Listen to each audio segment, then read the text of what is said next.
Hello again, everyone. It's Erin, and I have a special video today. It's coloring a dachshund for a friend of mine named Angie. She has a bunch of dachshunds, and she really wants to know how to color one. So here you go, Angie. This is me doing the best I can. I'm starting out with an unusual kind of color combination. I used it on a fox, and I thought it was pretty cool, so I thought I would do it on a dachshund. And it starts off with E09, and I colored this guy up yesterday just to try and get a feel for where I wanted the shading and everything. But as you can see, I used the W's and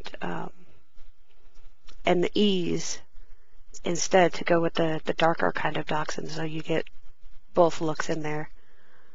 I know Angie has the more red dachshunds, but I like the black ones too. So I do color backwards, or, counter to what Copic would tell you to do, which is I color dark to light. And sometimes I mix it up in there and, go back and do different colorings like you'll see here in the video. But I do start off with the dark colors, so I'm emphasizing the dark areas right now and where I want my shadows to be. I'm guessing from how I colored the darker dachshund that the light is coming from the side and the front of the dog. So it's not directly on his face, it's more on the side of his face. I didn't determine that ahead of time. I just kind of went with it and say, hey, look, there's where my shadows are. So the light must be coming from this direction.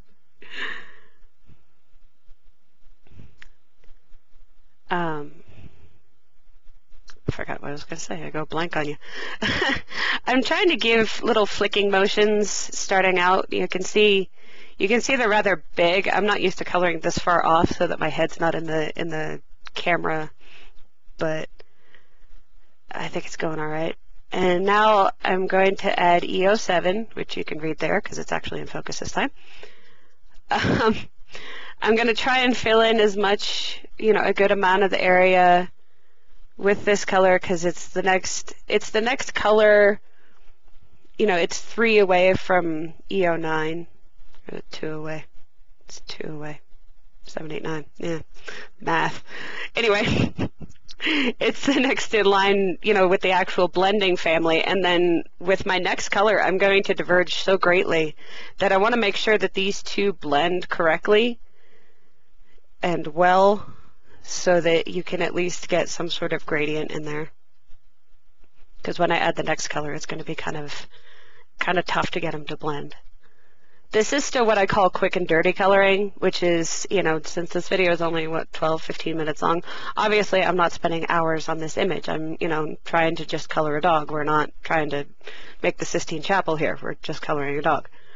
I mean, there's nothing wrong with spending an hour on coloring, but this is for the more beginner fun times. Let's just get a card done because it's cool and fun and look at me coloring kind of a thing, instead of I want to create the most best colored image ever, because I can't deal with that kind of pressure. I honestly can't.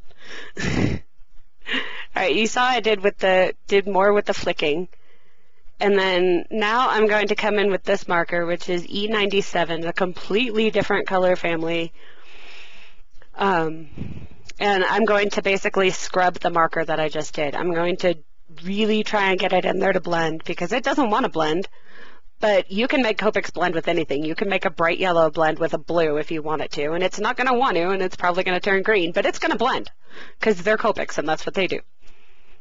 So you see I'm going in deep circles like this. I'm pressing pretty hard on the marker. Don't worry about pressing hard. You can't actually hurt them unless you press directly down and slam it on something. But pressing sideways like this, you see me coloring sideways, it's not going to hurt the marker in any way. So I'm trying to basically scrub out that line that I made. I blended and did the flicking because it's easier to blend. It's easier to blend a flick instead of just a big old swipe of a marker. So that's what I'm trying to catch with this 97, is I'm trying to smooth out those lines. And I am putting down a good amount of ink here. Do not be afraid to use your ink. The ink isn't cheap, but the refills kind of are.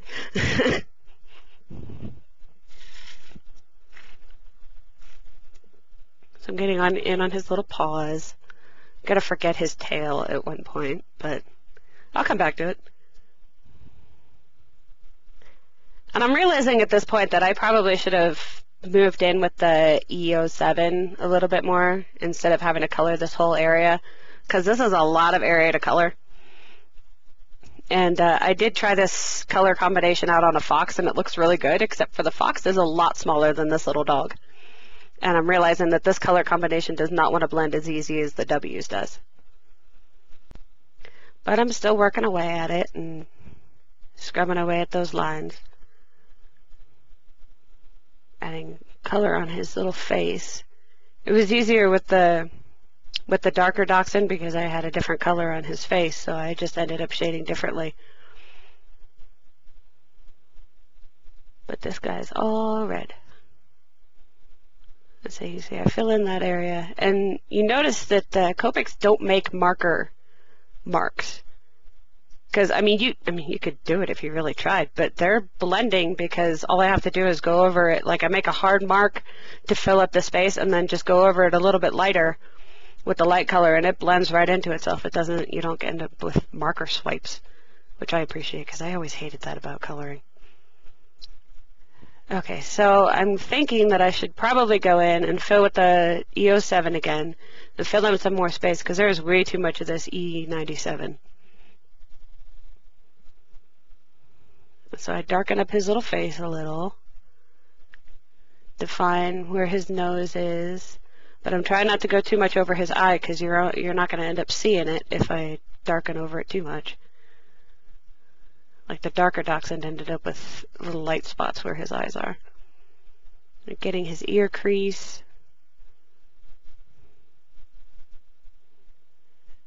Going back to the flicking. I don't want to create too much fur on this because, I mean, there's a bunch of ways you can create fur. One of them is through coloring, of course, but like you could go in with, what do you call it, like a dish rag with Copic blender solution, or what is that stuff called? Isopropyl alcohol. Yeah. You take that stuff and you soak it in, you soak a dish towel in it, and then you put it over the image, and it looks like you've got, you know, texture on it.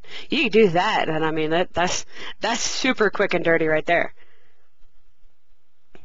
But I like the fur flicking, but I like the messy fur. He's got messy fur, so he's more like a wire hair or a scruffy haired Dachshund instead of the sleek kind. Now I'm going back in with the 97 to try and clean up what I just did.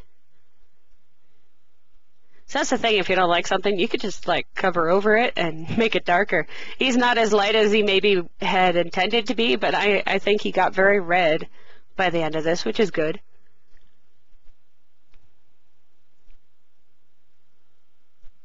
Well, blending back in with his face. I'm starting to notice that by his ear, it's getting a little too saturated because I am putting down a lot of ink, making these colors blend. I like the combination, but they don't want to blend.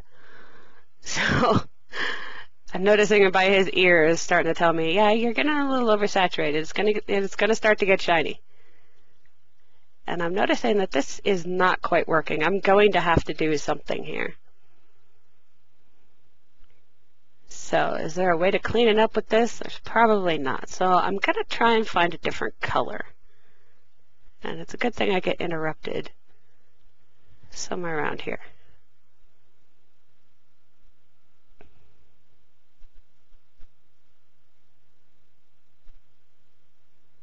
See, I'm trying to make it work. Blend in his tail. I'm trying to get in that tummy and his feet, but it's just not going. Okay, so I decided, you know, after I got interrupted, I decided, hey, why don't we add just another lighter color? So I picked up an E13. And just adding that fourth color onto this and having that E97 have something that's lighter than it to blend into, it really works. I mean, they're not anywhere in the same family together. You wouldn't say, oh, I would totally go along that because that's the rule of threes or whatever. I mean, E13 technically belongs with E19, 15, 17, those guys. But in this combination, it ends up the lightest color, and it adds a little bit more of a brownish to the red, which I ended up liking. And the thing you have to be careful with, see, again, it's blending too much on his ear right there. I have to stop doing that. And I know I do. It's just I need it to, I need that weird line not to be there. So I keep working at it. But the thing with the E's and the reds is they have a lot of pigment in them to get them to have the color that they do. And while pigment is great, and that's how you know that you have a quality item, like the more pigment in something, the more quality it is the usual rule for art supplies. The problem is that stuff gets gunky. And look at his butt right now. See how it's shining? It's because this is a dark marker. The darker the E's, especially like E29, E49 a lot, E79, they have a lot of pigment in them, and they have so much pigment they can even clog the marker tip. So you really don't want to lay down 900 layers of those colors because they're going to get shiny. They're going to start to gunk up, and they're not going to soak into the paper the way that, say the lighter W's are going to. Or, even something really light like a yellow. A yellow, just sit there and color for an hour. It doesn't care. But these guys, they have so much pigment in them. If you work them too much, it's going to get ruined. So I am really pushing on the edge of this. And you can see, like on his little bottom and on his ear, there's a little bit too much pigment getting in there. But I managed to work around it because I'm used to dealing with that kind of crap. I'm used to overworking my paper, I'm basically saying. So yeah, I'm trying to add more shadows in with this E09 is when you make your light too dark, make your darker darker. So my light came out darker than I wanted it to. So I'm like, all right, well, let's just make the dark even darker than it was before. So he is a very red Dachshund. I get in his little tail and I make sure to get all the shadows.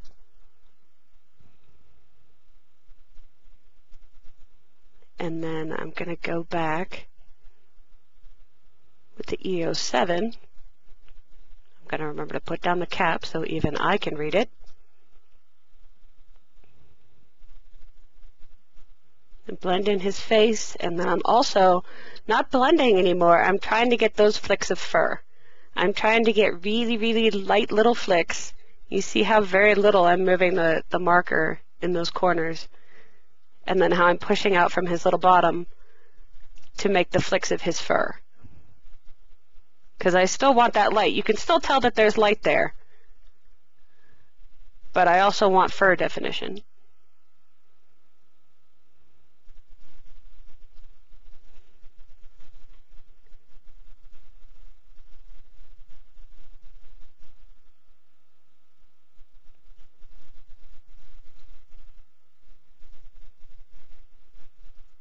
Alright, I think I'm done with the fur, finally. See, you can see on his bottom, it's got a little shiny. It ended up going away, but it did get shiny.